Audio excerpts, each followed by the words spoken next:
सरकट में टिकट मिल जाएगा, उस दिन भूपेंद्र हुड्डा के भी पसीने छूट जाएंगे। अभी तक कोई टिकट देवे तो वो भी क्यों ना पुराने हसनगढ़ में क्यों नहीं देता, इसीलिए हुड्डा साहब जीतते रहे लगातार। पिछले काफी टाइम 2 प्लान तो सीएम ही रह गए भूपेंद्र हुड्डा, और पीछे भी ये विधायक रहे यहाँ के। तो मेरे इलाके में तो टिकट वितरण अच्छा नहीं होता, बीजेपी को टिकट बांटने नहीं आते या किसी पार्टी को। अब लेते हैं वहीं पे दे देते हैं किलोई में टिकट। पुराने हसनगढ़ में तो कोई विपक्ष भी टिकट नहीं देता। तो 27 गांव, और जब 27 गांव इकट्ठे होकर लड़ेंगे तो किसकी ताकत हरा देंगे? 27 गांव कांग्रेस के पक्ष में तो है नहीं। ये रोहतक का क्षेत्र है, इसमें मैं बता दूं वो भूपेंद्र हुड्डा की जीत का कारण इन्होंने एक रेल बना दी, गड्डी शापला कलोई। था क्या यहाँ पे पुराना हसनगढ़? कल टिकट देख लो पुराने हसनगढ़, तो किसी को देखा देखो बीजेपी, और फिर पसीने आते दिखा देंगे हम। कलानौर में जो पुराना कलानौर था उसमें हर बार ये शकुंतला खटक हार के आती है। इस साइड के 5-6 गांव उसको जिता देते हैं लास्ट में 5,000 से 10,000 से। तो ये सब तोड़ फोड़ की। नमस्कार, चुनाव एक्सप्रेस में आपका स्वागत है। मैं हूं आपके साथ मयूर शर्मा। विधानसभा चुनाव में कुछ ही समय रह गया है, जिसको देखते हुए सभी राजनीतिक दलों ने कमर कस ली है, और इसी मुद्दे पर हम बात करने आज गांव गढ़ी में पहुंचे हैं, जिनसे हम बात करेंगे कि क्या आगे की रणनीति रहेगी बीजेपी की, और कैसे चुनावों में किसको चुनौती ज्यादा मिलेगी, किसकी टक्कर रहेगी, किसका पलड़ा भारी रहेगा। प्रदीप जी, सबसे पहले तो आपका बहुत बहुत स्वागत है हमारे चैनल में, और मेरा सवाल आपसे यही है, आप अपने इलाके में माहौल कैसा देख रहे हैं, किसका पलड़ा आपको भारी लग रहा है? मेरे इलाके तो पिछले काफी टाइम 2 प्लान तो सीएम ही रह गए भूपेंद्र हुड्डा, और पीछे भी ये विधायक रहे यहाँ के। तो मेरे इलाके में तो टिकट वितरण अच्छा नहीं होता, बीजेपी को टिकट बांटने नहीं आते या किसी पार्टी को। अब लेते हैं वहीं पे दे देते हैं किलोई में टिकट। पुराने हसनगढ़ में तो कोई विपक्ष भी टिकट नहीं देता। जिस दिन पुराने हसनगढ़ में टिकट मिल जाएगा, उस दिन भूपेंद्र हुड्डा के भी पसीने छूट जाएंगे, क्योंकि यहाँ रणनीति अलग होती है हसनगढ़ में। आप सपोज करो मेरे गांव से मिल गया, छापला से किसी ने टिकट मिल गया, नए बात से मिल गया, पुराने हसनगढ़ में कहीं से मिल गया। मेरा सवाल आपसे ये, इतना भरोसा क्यों, इतना कॉन्फिडेंस क्यों कि यहाँ हसनगढ़ से अगर टिकट मिल जाता है तो पलड़ा भारी हो जाएगा और भूपेंद्र सिंह हुड्डा को हार का सामना करना पड़ेगा, ऐसा क्यों? पुराना हसनगढ़ जो है ना, इसका राजनीति की पहचान देते हुआ करती, यहाँ तो राजनीति बनकर चल करती। इन रेलगंज ने बना दिया, यहाँ से लेकर वहां कलोई तक, क्या मतलब था?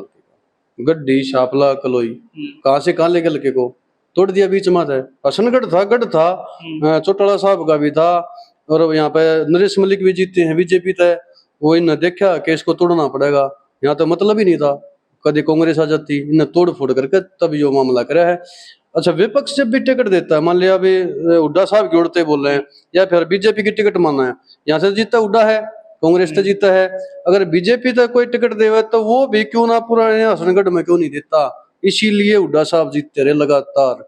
जिस दिन यहाँ से टिकट मिल गया, आप सपोज करो मेरे गांव से मिल गया, और ये मानो मुझे ही मिल गया, तो हमारा रणनीति क्या रहेगी? सबसे पहले तो मेरा गांव इकट्ठा होगा, फिर मेरा गांव इकट्ठा होगा, 4 गांव इकट्ठे करा, क्योंकि वो लड़े हमारे 4 गांव हो गए। फिर हमारे साथ हमारा 27 जुड़ेगा, अलाउट होगा।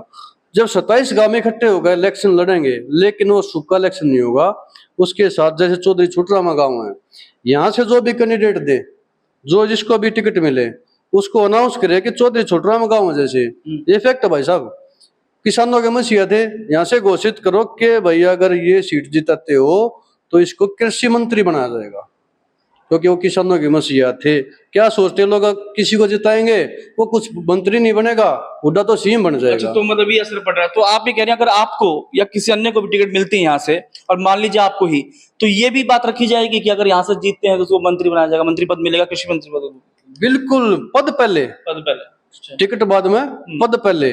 क्योंकि लोगों की सोच चाहिए कि हुड्डा तो बन गया तो सीएम बन जाएगा, तो दूसरे जो पुराना हसनगढ़ से उठेगा जीतेगा, उसको क्या मिलेगा? उसको मिलेगा मंत्री पद। वो भी यहाँ का राजा होगा, किसानों का मसीहा है चौधरी छुटराम, उसकी जन्म स्थली हो या फिर कहीं आसपास से ही होगा, क्योंकि ये एक ही बात मानी जाती है, आसपास से होगा तो उसके पास कृषि मंत्री पद होना चाहिए, तब जाकर यहाँ से भूपेंद्र हुड्डा को मात दे सकेंगे। तो क्या एक तरफा जीत हो जाएगी इतनी सी बात से? इतनी अगर मांगे रखी जाए कि पद भी मिल जाए कृषि मंत्री का, और आपको इतना भरोसा, एक और चीज है कि यहाँ से क्यों है कि कितनी जनता, कितने वोट आप इधर मिल सकते हैं, कोई भी अगर यहाँ से जिसको भी टिकट मिलती है अगर बीजेपी की तरफ से, तो भूपेंद्र हुड्डा जो अपने गुण के कारण नहीं जीत रहा, जो दूसरे टिकट देते ना, उस गुण की कमी के कारण जीत रहा है। अब ये समझो बार बार, अब एक तो राजा बन रहा है, दूसरे के पास पद नहीं। अब जैसे पिछली बार लोकसभा में ही इसको जिताया था यहाँ से अपना अरविंद शर्मा को, उसको क्या मिला? अरे दीपेंद्र को हरा के आया है, उसको कुछ तो देते, वो ऐसे ही रख दिया। ये कारण है भाई साहब, यहाँ से जो जीतता है उसको मंत्री पद पहले और टिकट बाद में ये अनाउंस करना पड़ेगा, तब जाकर पुराना हसनगढ़ में टिकट मिल रहा है। खा पंचायतों को भी असर डाल सकते हैं इसमें? नहीं, हमारे यहाँ तो है ही है, पहले एक गांव फिर 4 गांव फिर 27 गांव, और जब 27 गांव इकट्ठे होकर लड़ेंगे तो किसकी ताकत हरा देंगे? 27 गांव। पहले 4 गांव, पहले एक गांव फिर उसके साथ 4 गांव, 4 गांव के साथ 27 गांव। तो 27 गांवों के आदमी इकट्ठे होकर लड़ेंगे तो किसकी ताकत हरा देगी? और साथ में मंत्री पद हो जा, ये स्पॉन्सर किया जाना चाहिए। एकदम तो आदमी को दिखना चाहिए कि भाई हाँ बल्ला चला है बीजेपी का भी। अब डम्मी कैंडिडेट उतार देते हैं, जो गांव मत नहीं जीतता, फिर क्या फायदा? बस तो साफ तौर पर आपको ये कहना है कि यहाँ से टिकट मिलना चाहिए पुराने हसनगढ़ से, और ये बहुत ज्यादा असर डालेगा इन चुनावों पे, खासकर रोहतक इधर की। बिल्कुल पसीने आ जाएंगे। आप देख लियो, जो अंडा ना कि हम उन्हें जिता ले अपना इलेक्शन जीतना बारे हो जाएगा उन्हें। बिल्कुल हसनगढ़ का रोल रहा है भाई साहब, इतिहास ठाक देख लो। हसनगढ़ एक तरफा राजनीति चल रही थी, जो तो तोड़ मोड़ के कई हल्किया का नाश कर दिया, जाति को काया पलट हो रही सारी। को बताया तो अभी तो पिछले 2 प्लानों से तो बीजेपी सरकारी काम कर रही है। वो कांग्रेस का दौर था, वो चला गया, सब रिश्वतखोरी थी ऊपर भी नीचे भी।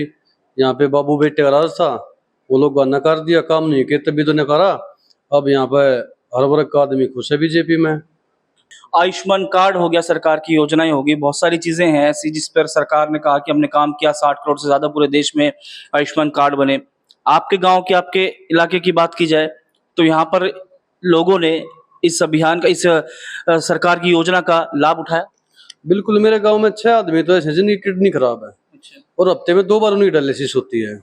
अगर आप उसको कॉस्ट पे लेके चलोगे तो खुद बिक जाएंगे। उनकी फ्री ऑफ कॉस्ट हो रही है, किसके राज्य में? बीजेपी के राज्य में। अगर उनके पास ये आयुष्मान कार्ड नहीं होता तो उनके धरती बिक जाती, क्योंकि हर रोज हफ्ते में 2 बार भी अगर वो कराते तो 5,000 का हफ्ते में खर्चा है, और वो बिल्कुल आज फ्री चल रही है। 5 आदमी तो मेरे को पता है मेरे गाँव के, जिन्हें किडनियां फेल हो चुकी।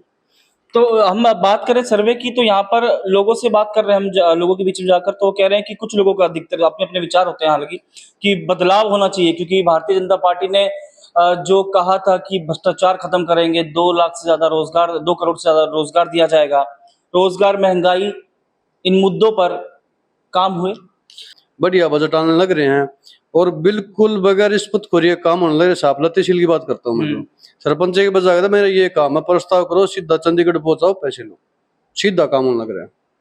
आपके वैसे यहाँ की समस्याओं की बात करें गांव की, तो ऐसी कौन समस्या है जिससे आपको लगता है कि अभी निपटना बाकी है, या पिछले कुछ सालों में समस्या हल हुई है? देखो वैसे तो हर वर्ग ठीक है अब, लेकिन मैं समस्या तो ये 1-2 कम्युनिटी सेंटर हो गया, और अपना ये ग्राम सचिवालय हो गया, ये सरकार को मैंने लिख के दे रखे हैं।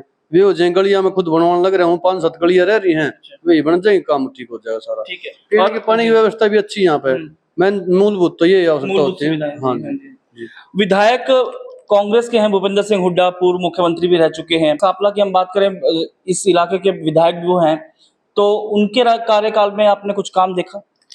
उन्हें काम भ्रष्ट काम था सारा। अब ये लगा लो, मेरे 4 गांव पड़ते हो लड़ के, गड्डी शापला खेड़ी नयाबास, इसमें क्या करा? चौधरी छोटराम के काम है, चारों को दबाने का काम किया है। मेरे गांव में कुछ नहीं किया। हाईवे का जमीन लगती है, ना कोई इंडस्ट्रियल ले गए, ना कुछ, ऐसी जगह घेर दिया हमारी जमीन, ना कोई खरीद सकता और रख नहीं सकते क्योंकि पानी भर जाता है। अब शापला देख लो, शापला के हाईवे के साथ जो जमीन लगती थी वो 65 लाख के हिसाब तक कवर करी है। और वे और एरिया देख लो जो बंगड़ एरिया पड़े थे, जैसे झाड़ली देख लो आप, जहाँ पे 30-30 के किले थे, वहां तो 90-90 के गवर्नमेंट। और ये जो मैन हाईवे किले थे, ये सारा कारण क्यों है? चौधरी छोटराम को दबाने के लिए। ये 4 गांव, आप 4 गांव में कोई काम नहीं गिनवा सकते। मैं तो अपने 4 गांव में ही बात करूंगा, इनमें कोई। अच्छा, एक अपनी ITI आई थी, ITI बापड़ोदा में पहले ही थी, कांची थी शापला में, क्योंकि शापला के ब्लॉक में 22 गांव लगते हैं। दूसरी ITI भी वहीं दे दी, 2 किलोमीटर दूर। क्या मतलब इसका? दोनों ITI जज्जर में दे दी। तो ये थोड़ी सोच का फर्क है भाई जी। और क्या लगता है कि आपको अभी कुछ समस्या, क्योंकि देखिए चुनाव नजदीक आ रहे हैं, माहौल, आप लोगों के बीच में जाते हैं, ग्रामीणों के बीच में जाते हैं, आपको माहौल कैसा दिखाई दे रहा है? माहौल बिल्कुल कांग्रेस के पक्ष में तो है नहीं। ये रोहतक का क्षेत्र है, इसमें मैं बता दूं वो भूपेंद्र हुड्डा की जीत का कारण इन्होंने एक रेल बना दी गड्डी शापला कलोई। था क्या यहाँ पे पुराना हसनगढ़, कल टिकट देख लो पुराने हसनगढ़, तो किसी को देखे देखो बीजेपी और फिर पसीने आते दिखा देंगे हम। ये क्या है, रेल बना दिया, अपने गांव जोड़ लिए। अब कलानौर को ले लो, कलानौर में जो पुराना कलानौर था उसमें हर बार ये शकुंतला खटक हार के आती है, इस साइड के 5-6 गांव उसको जिता देते हैं लास्ट में 5,000 से 10,000 से। तो ये सब तोड़ फोड़ की जो इन्होंने बनाया ना, परिसीमन जब होया, जब इन्होंने तोड़ फोड़ कर दिया हल्का में, तो ये अपने हिसाब तो हल्के बना दिया ना। तो पुराने हसनगढ़ में तो कर दिया था चौटाला साहब रहे या फिर बीजेपी रही है। और ये बात है उरे ने टिकट दे लग कितना है टिकट, सिर्फ वो रोड है ना जो खरखोदा रोहतक खरखोदा जो रोड है, उस रोड के अगल बगल टिकट रहती है। जिस दिन पुराने हसनगढ़ में आएगी ना उस दिन मेरा लग जा। तो अब आपको लगता है इसमें बदलाव, तो जैसे जनता कह रही है, कुछ लोगों का ये कहना है कि बदलाव होगा, कांग्रेस को हम देखना चाहेंगे, कारण क्या है कि 10 साल में बीजेपी से क्यों मन भर गया लोगों का? देखो मन तो आदमी का 10 साल में भर जाए, लेकिन जो सैनी साहब आए ना इन्होंने रिन्यू कर दिया लोगों को। इन्होंने इतनी घोषणाएं कर दी कि जब नया सीमा तो नई रूप में प्रकट हो गई, बिल्कुल जैसे कि नई सरकार बना गई, सब कुछ बदल दिया। काम करने का तरीका, मिलने का तरीका। खट्टर साहब ने देख लो वहां पर आदमी नहीं जाते थे, अब सीएम सैनी साहब जब तक सीएम बने हैं वहां पे लोगों की भीड़ नहीं टूटती। क्यों नहीं टूटती? जब तक काम होते रहेंगे तब तक लोग जाते रहेंगे।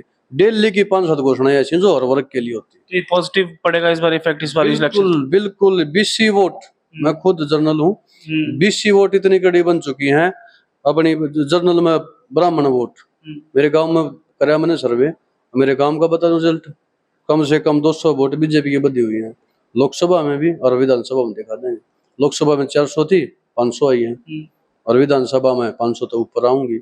ये तो हुड्डा के गड्ढ में हाल है भाई साहब, जबकि कोई उसके विपक्ष में अच्छा कैंडिडेट नहीं उतरता। कैंडिडेट वहीं से आता है, उसी के एरिया से आता है। पुराने हसनगढ़ में जब कैंडिडेट आ जाएगा ना तब हुड्डा साहब के पसीना आ जाएगा। हम अब पूरे हरियाणा की बात करें तो कहीं ना कहीं आपको ये नहीं लगता कि कांग्रेस के साथ जो कांग्रेस पे नेगेटिव असर ये भी हो सकता है, क्योंकि गुटबाजी की खबरें काफी आती रही हैं कांग्रेस में। कुमारी शैलजा हो गई, एसआर के ग्रुप था पहले, किरण चौधरी ने अब बीजेपी ज्वाइन कर ली है, हालांकि उनकी बेटी और उन दोनों ने। इसका पॉजिटिव इफेक्ट भी बीजेपी भी पड़ेगा? गुटबाजी खत्म होगी। गुटबाजी क्यों खत्म होगी? जो गुटबाजी करते थे निकाल के फेंक दिए ना। गुटबाजी करेंगे, 2 बाबू बेटा रह गया, वापस में भी करेंगे। कुमारी शैलजा वो तो जागी नहीं, वो तो खुद अपना स्टैंड इन था, 32 वोटा जीत कर रही है वो, समझे ना। रह गया कौन? विष्णु काट दिया, या अपना भिवानी तय विधायक बनाया करती है अपने, ये चली किरण चौधरी चली गई। अब गुटबाजी किसकी का रणजीत सुरजेवाला है, वो अपना दिल्ली रहे, वो हरियाणा की राजनीति में इंटरफेयर करता नहीं। कौन रह गया? एक संगठन सी अगर है सरकार ने बनाने खातर, किसने लेकर आऊंगे? बिट्टू, मन्नू, हुड्डा, सारे हुड्डा रह गए, बाबू बेटे भतीजे मामा फूफी के, और कौन बच गया? बता दो संगठन को बच गया होता है। संगठन तो चल रही पार्टी, वो तो है ही नहीं इनके पास। अब बता दूंगा, ये पूरा हरियाणा कैसे कवर करेंगे? ये पूरा हरियाणा कवर इन नहीं होगा। कांग्रेस के अलावा हम बात करें, बीजेपी कांग्रेस की टक्कर ही देखी जाएगी हालांकि, लेकिन उसके अलावा इनेलो हो गई, पुरानी पार्टी रही है, जेजेपी अभी आई थी, और इनेलो और बसपा का गठबंधन भी हुआ, इनका कुछ असर पड़ेगा? ये पार्टी दो ही रहेंगे हरियाणा में, क्योंकि लोगों ने दुष्यंत पे भरोसा करके देख लिया, वहां वोट गिर कर लोग पछता रहे हैं। पार्टियां मतलब वोट पड़ेंगे दो या में, तीसरी पार्टी का तो भैया भाई चौटाला अपनी सीट काट ले तो काट ले, दुष्यंत की वो भी नहीं निकलेगी। पार्टी में वोट पड़ेंगे दो या में, कांग्रेस और बीजेपी। निर्दलीय कोई एक आधा जीत का गया तो वो अपने दम पाओ। हरियाणा में कितनी सीटें किसके खाते में जाएगी, कुछ आप ही अंदाजा लगा सकते हैं? देखो मेरे हिसाब से तो ये तो मैं कहूंगा नहीं, झूठ बोलना आदत नहीं, दोनों टक्कर में खड़ी हैं आज। जब टिकट बटेगी, जब कांग्रेस बैकफुट पर चली जाएगी, क्योंकि उनके हर सीट पे 5-5 दावेदार हैं, बीजेपी में होंगे, सिंपली बात। हमारे साथ जिनका कहना है कि हरियाणा में परिवार, जी जी जी, हाँ जी, बीजेपी में भी ऐसा, लेकिन बीजेपी साफ चलती है, टिकट मिलेगी एक को मिलेगी, पहले कह के चलती है। वो ये नहीं करना फूसी करके तेरे को देंगे, तेरे को कार्यकर्ता बन के काम करना है, जिसको मिलेगी उसके भाग हैं, और इसके सर्वे के हिसाब से टिकट देंगे। तो मैं तो बीजेपी में हूँ, देखा है पिछले साल, पिछली बार भी देखा है, तो उसमें ऐसी गुटबाजी को ना कि भाई मैंने ना मिले तो मैं भाग जाऊंगा। इनके तैयार बैठे हैं, कल टिकट के अनाउंस कर दो, कल बात जाएंगे, एक सीट पर 3 आदमी, फिर क्या बचेगा? तो अब बीजेपी में आप ये, अब जैसे चुनाव जब हुए लोकसभा के, उससे पहले गठबंधन भी टूट जाता है जेजेपी और बीजेपी का, मुख्यमंत्री बदल दिए जाते हैं। हालांकि आप ये कह रहे हैं कि नायब सैनी जी आए हैं तो उसके बाद और ज्यादा पॉजिटिव इफेक्ट पड़ेगा इसका, लेकिन हमारा सवाल ये था कि इसका कहीं ना कहीं, क्योंकि विपक्ष जो है वो ये कह रहा है कि इन्होंने मुख्यमंत्री बदल दिए, गठबंधन टूट गया, तो सरकार नाकाम रही है इसलिए। नहीं, नाकाम नहीं होती, हो जाता है कई बार। अब समुद्र में जाल आओगे तो कूड़ा था जो कोने किनारे पे लग गया, निकल गया, भगा दिया, अब तो प्योर पानी बच रहा है। दुष्यंत लोगों को पसंद नहीं था, वो चला गया, गठबंधन टूट के। खट्टर साहब थे, आकड़ू माने जाते थे, किसी की सुनते नहीं थे, वो चले गया। अब तो लोग तो ये देखे ना, अब कौन आया, अब क्या कर रहा है ये बंदा, सीएम क्या कर रहा है, किस कास्ट से है, किस परिवार से, कौन सी बिरादरी से, कमजोर परिवार का है, किसकी मदद करता है, ये फैक्ट निकल के आएगा ना। ये नहीं कि वो 10 साल हो गए छक गए, नहीं, बदलाव हुआ है। बदलाव क्यों किया, अच्छा नहीं था, साफ बात है ये, लेकिन बदलाव करके ले आया कैसा, बहुत अच्छा लिया है। सबकी सुनता है, गलत बात नहीं करता ना, अकड़ून में सब तय मिलनसार है। आप चले जाओ, जाते मिल लेंगे, काम होंगे, जनता के हित में काम हो रहे हैं, जनता सुन रही है। रोज तक जाकर देखो भाई साहब, डीसी एसपी 9 से 11 मीटिंग लेते पब्लिक की, काम की सुनवाई होती। तेरा राशन कार्ड अभी फोन मिला भाई उसको, तो काम हो रहे हैं। एक अभियान शुरू किया हुआ है कांग्रेस ने, हरियाणा मांगे हिसाब। दीपेंद्र सिंह हुड्डा जो है, उन्होंने करनाल से शुरू किया है ये अभियान। 10 साल का हिसाब मांग रहे हैं, जनता के सामने जाके पूछ रहे हैं, और साफ साफ तौर पर बीजेपी पर निशाना है कि हमें हिसाब चाहिए 10 साल में क्या हो। ये भी ले देंगे हिसाब, राव दान सिंह कर ले दिया, अब ऐसे हिसाब लेने लग रहे हैं। ये बड़ खड़ा है हिसाब, किस चीज का हिसाब, तुम दे दो ना पुराने 10 साल का हिसाब।